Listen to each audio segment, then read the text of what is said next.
Orly Cogan is a New York-based textile artist whose hand-embroidered fictions on vintage fabrics have been popular since she started making them back in the 1990s. I've known Orly for over a decade and have been a fan of her work from the very start, and so we have a great needle exchange. And in this first part of the conversation we talk about how she came to find needlework, the importance of sketchbooks and how to keep your inspiration in a way that is meaningful to you but also might leave an important legacy. And actually we come up with one of possibly the greatest parenting tricks I've ever discovered in my life. So if you've got children of a certain age who are desperate to get their hold of things, you need to listen to this episode and see whether the trick that Orly tried would work with your family. I'm going to try it, I tell you. Orly's great. Orly's work is amazing if you've not seen her. I mean, a lot of you hopefully will be aware who she is.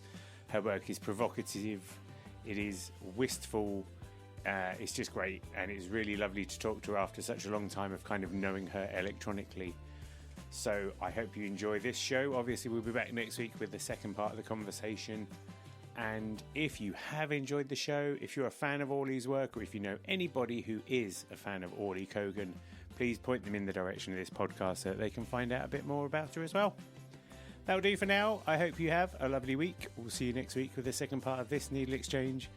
But in the meantime, enjoy the show. I was going to open with a really big question. Is that okay? Because the thing that interests me, and I said this in an email to you, is that you expressed an amount of nervousness about talking to me on a podcast, and yet I have seen embroidered images of you completely naked, and you don't seem to be bothered by that. Can you explain that dichotomy for me? Yes, and I believe I answered it in only one quick little line, even in our email exchange, right? Maybe. Did I? Well, what was it? Well, I don't remember what I said, but I can say something now. When I'm depicting myself or a version of myself, which it usually is a version of myself, some me playing a part, like an actress in a play. It's not a photograph. So it's not, specifically me in a graphic way. It's me taking on a role in a story. And so it's a piece of me, but it's detached from the actual person.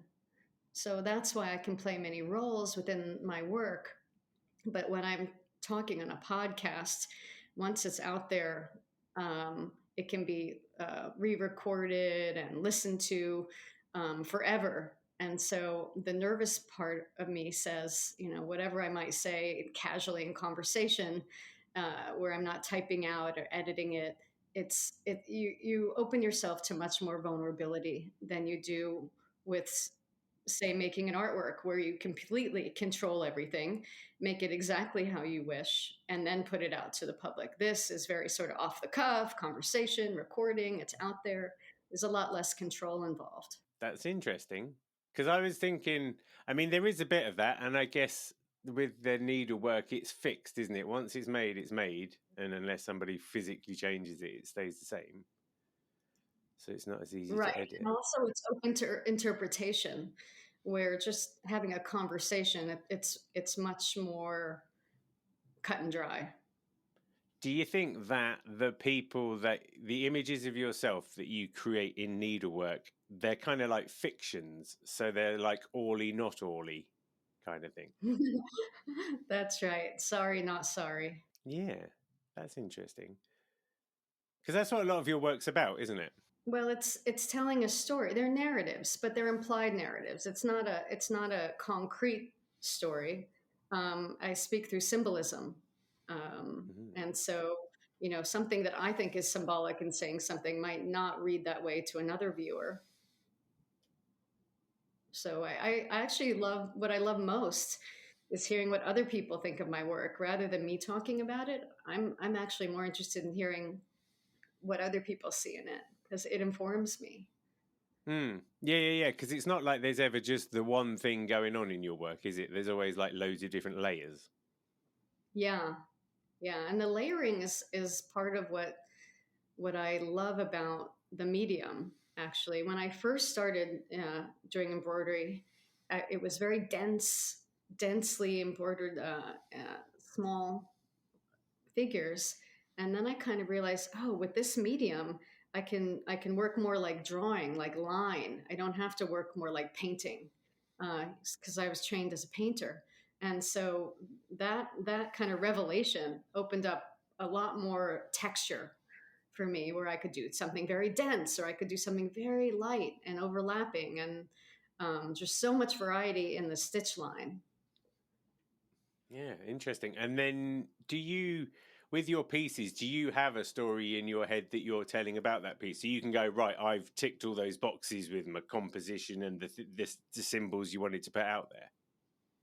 Sometimes I have a story that I have in mind, or concepts, or I hear something that I want to say visually, and then other times I'm inspired by the actual fabric, and something is born out of the existing patterns I'm playing off of. And do you know when you're finished with a piece? Yes. um, Sometimes I think I'm finished, or I know I'm not finished, and I just live with it for a while, hang it up for a while, and do something else, and then go back into it. Or even, I mean, there are pieces I've left for years, and then pull them out and go back into, because I'm going through a different phase. Like, say I go through what I would call a more minimal phase, where I do a one figure in the center, and I feel like that's enough. And then I'll go through a maximalist phase, and I'll pull that one figure piece and say I need to add, 10 more images on top of her, or and it changes the piece entirely. But my father always says, leave it as it is.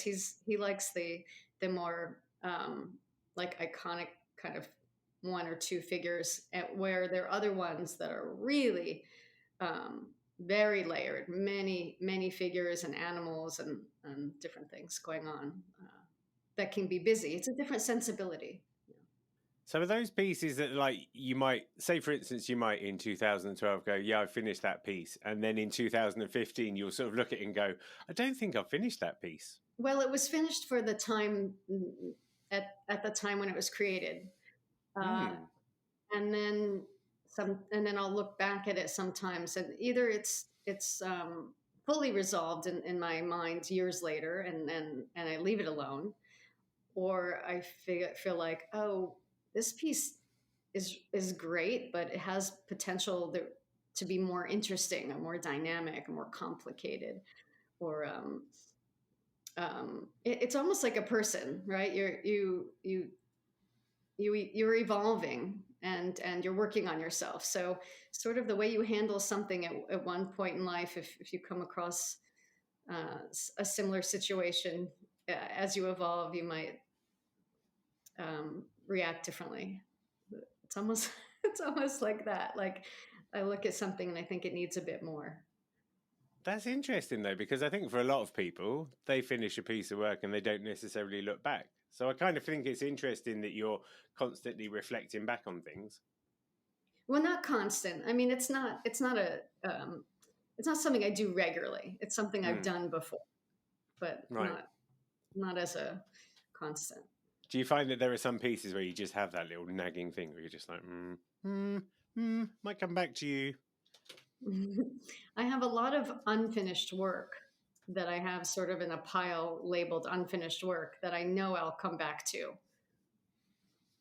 So it's kind of like that. Like, I'll go through that pile and see what they need.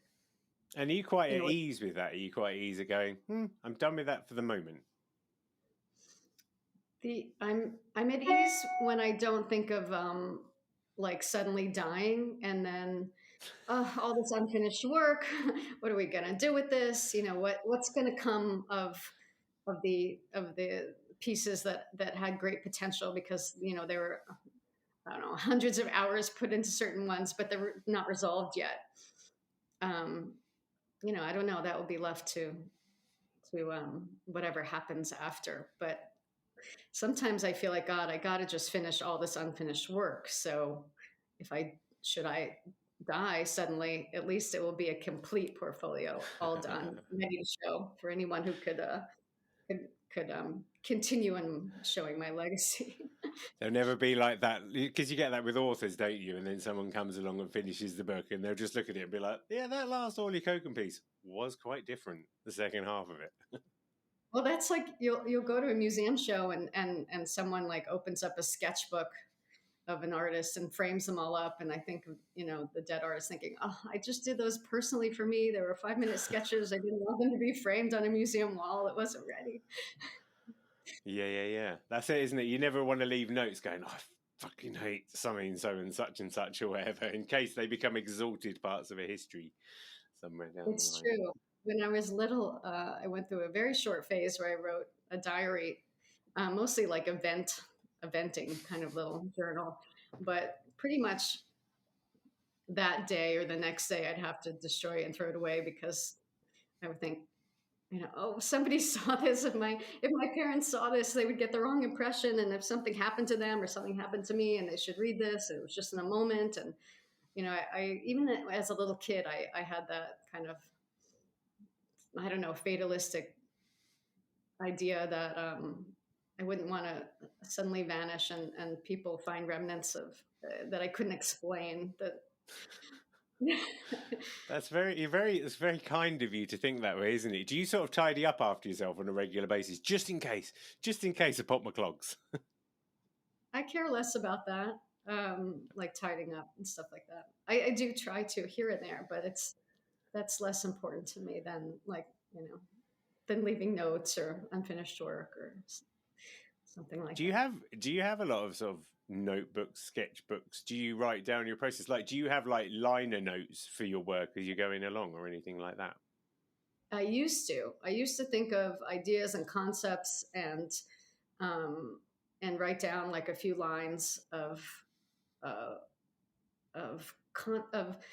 concepts I had to figure out how to describe visually, which can be tricky. But now not so much because I work a little bit more intuitively now. And I take pictures now that we have the iPhones and it's so easy to take pictures. A lot of times if I'm walking around, I'll take pictures as inspiration. Half the time I don't look at them again after that. But somehow it registers.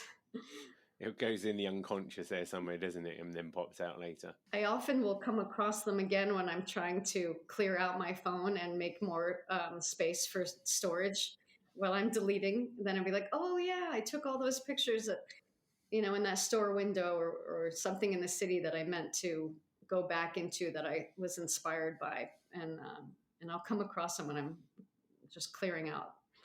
I kind of think that's one of the problems with the digital age, isn't it? It's like even the other day I was out walking the dog and there was some blossom that was out and I was like, oh, that looks really nice. And so I took a close up of it.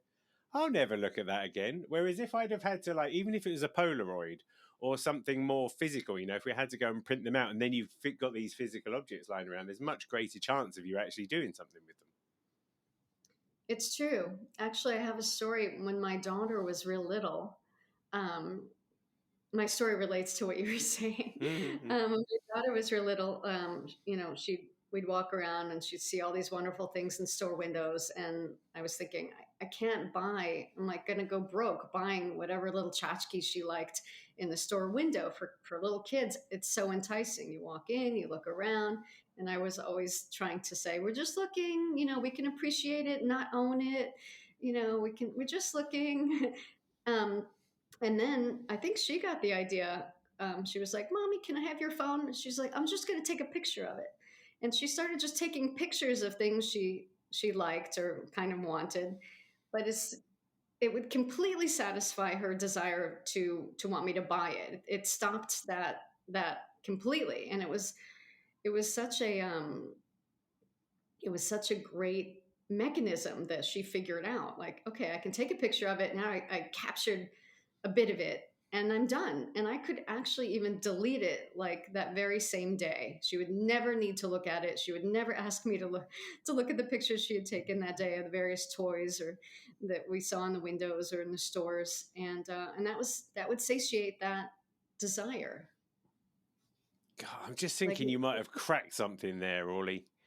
yeah, Imagine you if think, yeah. suddenly I'm going to take my children to TK Maxx. That's what we call it. You call it TJ Maxx, I believe, where they Mhm. always run around and want to buy dolls off of the shops. And we're like, we just go in knowing we're going to have an argument. But if I give them a camera and they take a photo of it, I might try You're that. like, just take a picture of it, and you could say, see if you like it so much that you look at it, over and over, and if you still want it, like, well, it's so the desire to want something, it's so impulsive, Mm. and once you're away from that space, you don't really need it anymore, or want it, or think about it. So somehow in her 5-year-old brain, she figured out, or maybe it just was intuitive. I'll take a picture, I'll own a piece of it, but then after she took that picture, it was never thought about it again, didn't need it, didn't talk about it. It was finished. It was great because I saved a lot of money, probably. Yeah, right. I think I feel like this is a story we need to promote to the world now. I think we might have just cracked the child in a shop scenario or something. I'm going to I give don't think. my children pictures of candy and see whether that shuts them up. Oh yeah, it's a good dieting tool for when you get older. Actually, that makes it worse though, because then it's a very certain age. It's a young age. I think it probably ended at 5, or maybe even 4.5. Because then you look at pictures, and this is a problem with social media. Then it becomes the opposite as we age, and the more things we look at, the more we want it, or the more we want to be like it, or the more we have grass is greener syndrome. Mm. So that technique really only happens, and I think when you're maybe a toddler, and then it completely does a 180, doesn't it? Yeah, there's definitely a certain. I know that I'm, excuse me, in quite a sweet spot at the moment with the kids because of their ages at 6 and 4, and they Mm. think I'm like cool and nice and stuff, and I know that there's a really rough period that's going to come along.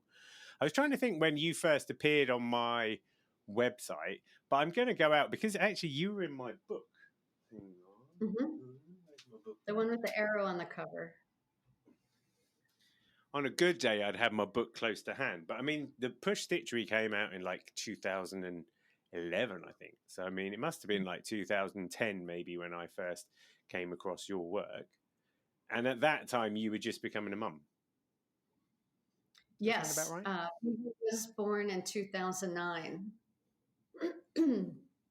And my first solo show was back in 2000. So I've been doing fiber-based work since the 90s. Since I was like so early, probably the late 90s is when I transitioned sort of between painting and drawing to almost strictly threads and fabrics and things like that back in the late 90s.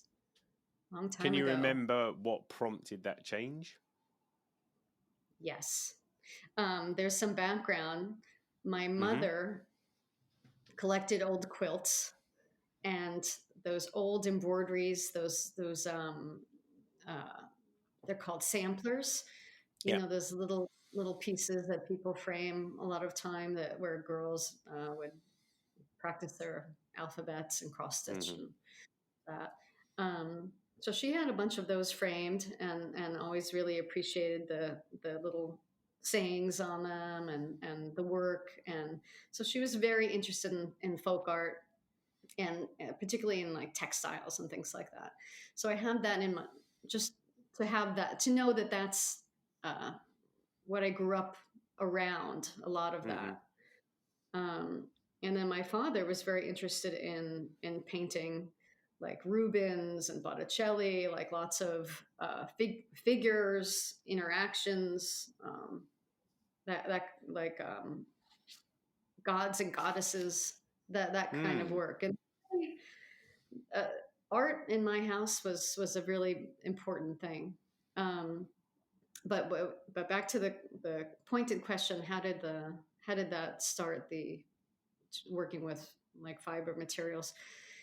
It was it was something I was always comfortable doing because I went to this little private school where you learn to knit almost before you learn to write, and um, so I was just comfortable using my hands, working with materials, knitting, crocheting, beeswax candles, all the uh, warm and fuzzy materials, uh, like from the almost like from the old days, Mm. that you wouldn't necessarily learn in a different kind of school.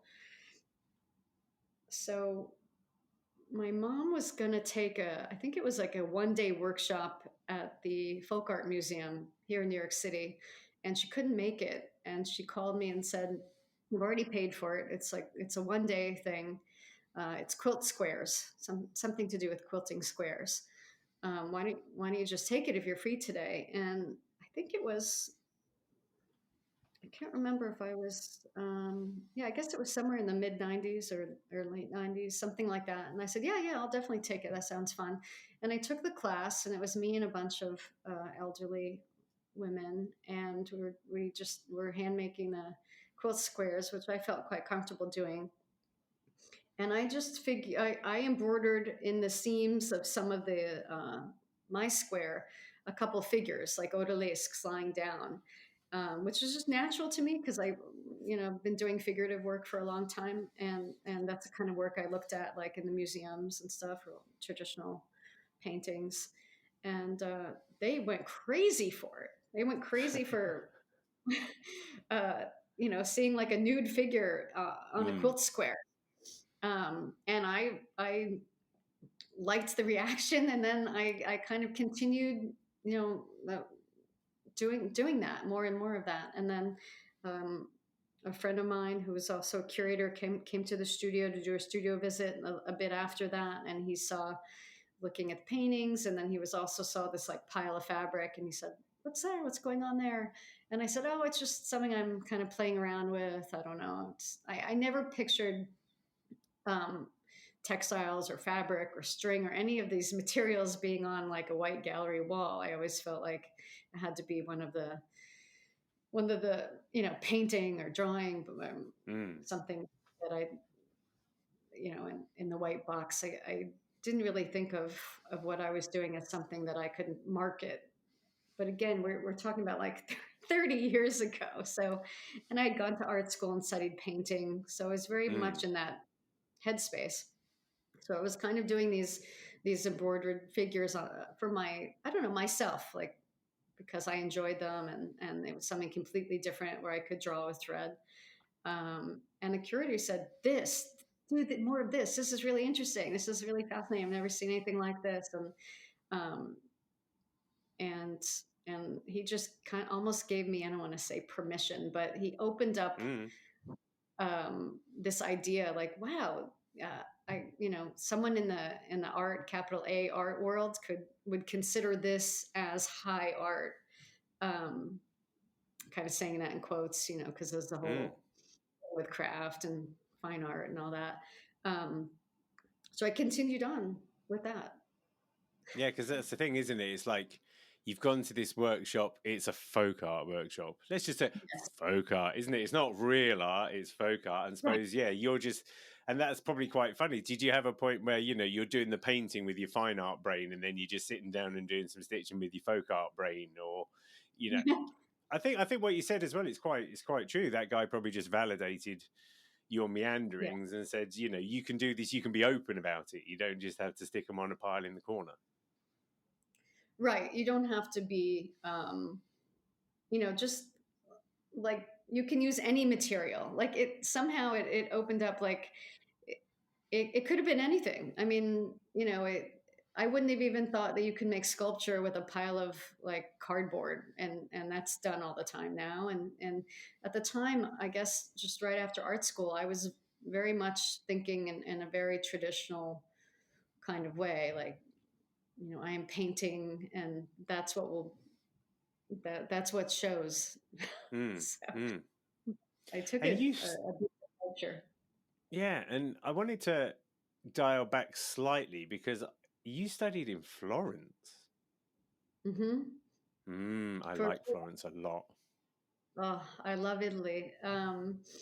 I studied in Florence, and and you can probably see the influence of, I think you can, right, of the figures. Like I have this sort of s- um, symmetry, implied symmetry, not exact, you know, triangle, but versions of the golden triangle. I think in a lot of my work, um, and the way they interact, kind of like gods and goddesses, or I mean, I loved Botticelli and Rubens, and I mean, as a kid and as a teenager, I spent a lot of time looking at the old masters, and so I think that reads even in the work today. What do you think?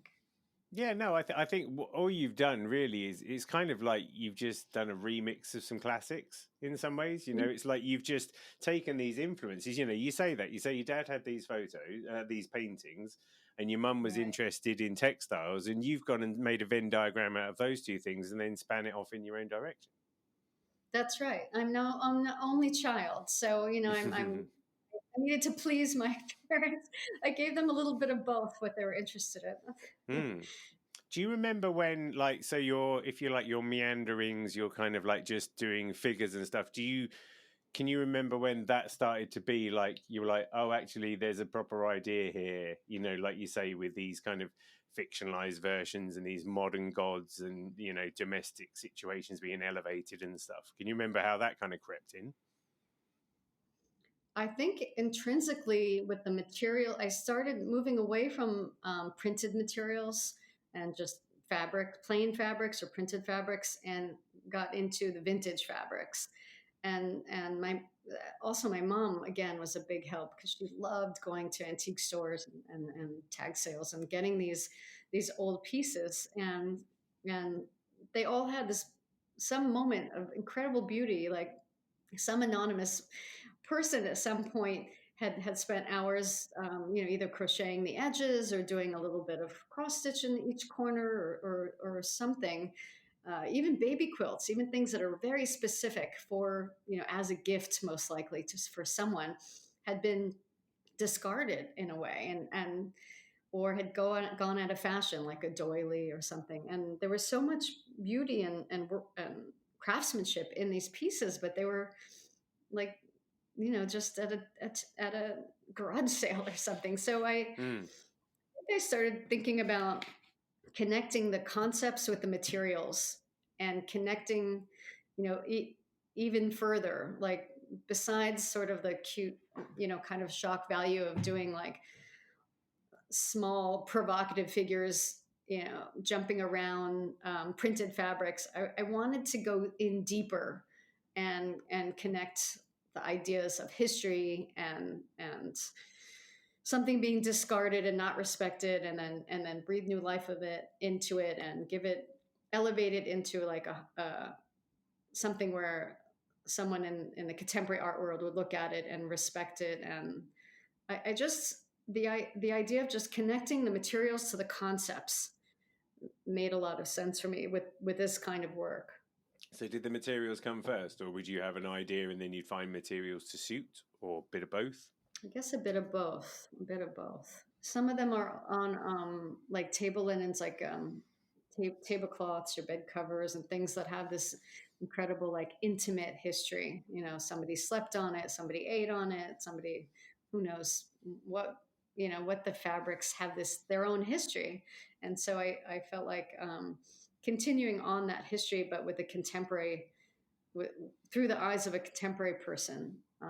It just all connected so beautifully. It made a lot of sense. And when I started doing more of that, it really spoke to a lot of people. It kind of reminds me of, like, I was thinking about illustrated books, you know, and how Hmm. these people back in the day would spend their time writing these books out, but give them the opportunity to do a massive capital letter A or something, and they go absolutely gangbusters at it because it's an opportunity to really flourish. And you'd hear of them sometimes just drawing figures in the corner of pages and stuff like that because they're a little bit bored of just writing out another version of the Bible. And it's that same thing, isn't it? It's like this kind of unseen, spectacular craft. That's lovely. And I guess then you just take that and you go, right, we're going to just shine a spotlight on that a little bit, use it as part of the storytelling. Yeah.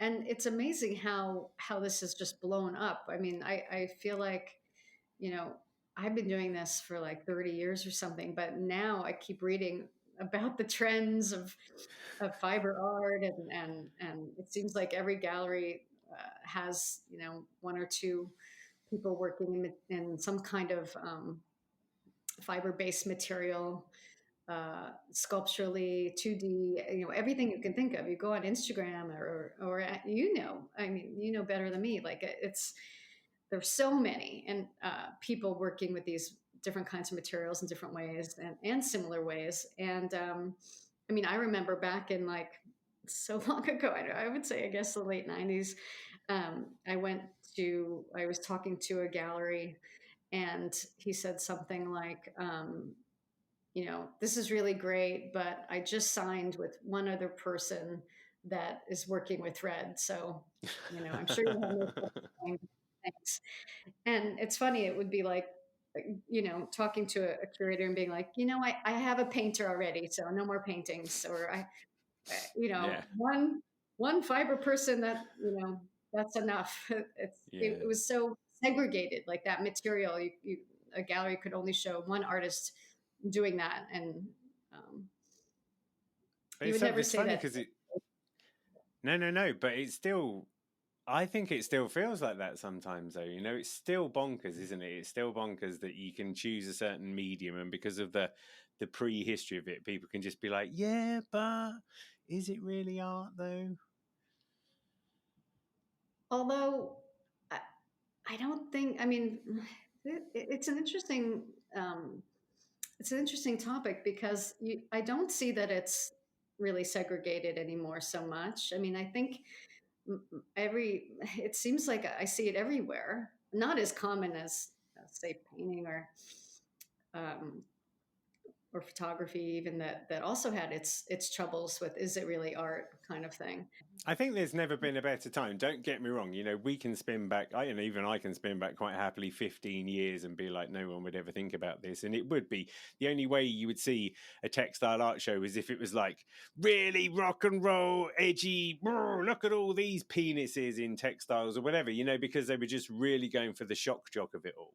Whereas now it's Right. taken a bit more gracefully and a bit more seriously and, you know, a bit more legitimately. But the curious thing Yes. is, I still think I can still have conversations with people who are needlework artists now who are still waiting for that validation that you were talking about 25 years ago. Even though you could go online and see like hundreds and hundreds of wonderful I think fiber so based. because I think the problem is that it's brilliant. It's brilliant that Instagram can show us all this stuff, and it does make you feel like there's a real diaspora. Oh, Yeah. drinking game, everybody said the word diaspora. But at the same time, when you translate that into the real world, I think that's where it becomes quite difficult. Now, you said that you live right across the road from, like, what did you say? Museum of Modern Art? The for now, we were Yeah, living yeah, yeah. across the street from the Metropolitan Museum of Art. And I mean, how much textiles is in there? Well, it's a huge museum, so I'm not an aficionado on all their departments, but they do have, and it's more of a traditional museum. They don't. I mean, they do have a contemporary section. So what's interesting, like we have the Royal Academy shows over here, and I know quite a few people that put textile pieces into those, and they don't necessarily get in. And a lot of that is whoever's curating those shows, but there's still that cutoff, you know. And this is all I'm saying is that, like, there's never been a better time for textiles, but we're still like fighting a bit of a battle to gain that legitimacy.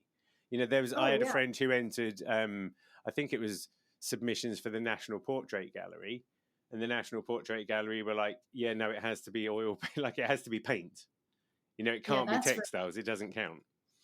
yeah. I think that's in the guidelines for them. But Mm, so that's just isn't it in the guidelines like only painting? I think so, But yeah. And you just think, you know, so that's, I guess that's still like legacy, isn't it? It's institutional textilism. Just made that phrase up. That could be a thing. I think sometimes that it's almost like you need like there to be an Uber of art galleries, some way that just frees off all the shackles. It's difficult because of the physical mechanics of art galleries and stuff. But, you know, some people who just go, I don't really care what I show. I just show what I like, and it doesn't matter what the format is. Whereas because of the industry behind it, there's still just a lot of people who'll be like, I'd accept a massive neon sign quicker than I'd accept an art quilt. I don't know. It's a quandary. There's no one path to understanding why certain works are shown or other works are not shown. I have so many friends that are not represented that are so good, such quality work, craftsmanship and concept, which is, I think, important. I see a lot of just concept and not great craftsmanship, for example, out there, or it's hard to wrap your brain around, you know, how you get your work out there and how you get represented, and even if you're represented, who sells and what sells, and it's a curious thing. Do you find that weighs on you much, or do you try and not think about it too much and just carry on making art? It's kind of a mix. I mean, I'm always making art, but at the same time, you know, it does get frustrating because, you know, you're making something that you want people to see, you want to have that interaction, and you see other things out there, and you want to be a part of it, you know, but you have to remember it. You've had your day, like everyone. Hopefully everyone has had their. I think the career is not linear, so it's up and down and up and down, and so hopefully you achieve something that makes you feel like you've been seen, and it doesn't happen consistently, but it happens. Yeah, I suppose you need to know that you're not just doing it for nothing, don't you? You need those little rewards at some point, be it 10,000 likes on Instagram or £10,000 in your back pocket. I don't know. I feel like I need less validation as I get older in general, almost in everything, in every topic. But certainly with art, it's nice. Certainly it's lovely, but I need less validation in general. So nice, isn't it? It's just such a relief when you look back on like your 20s and you think, God, I needed everybody to really like me back then, and now you just go, I just don't care. Yeah, that is a weight that you can, you know, let go of as you age.